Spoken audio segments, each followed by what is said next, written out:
What's the best way to install vertical rainscreen siding? We have some new products that will help you up your game this week on TimberTips.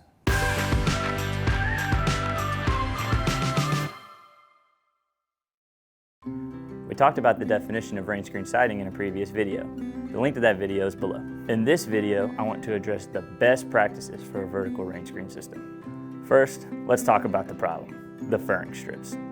With horizontal siding, furring strips are installed vertically, allowing water to travel down the sheathing to the ground. If your siding is vertical, the furring strips are going to be installed horizontally, causing the water to get trapped between the wall, likely causing rotting over time. Traditionally, you could solve this problem by installing 2 layers of furring strips. The first attaches to the sheathing vertically. The second attaches to that layer horizontally. Now, companies have found a way to eliminate the need for a furring strip grid system.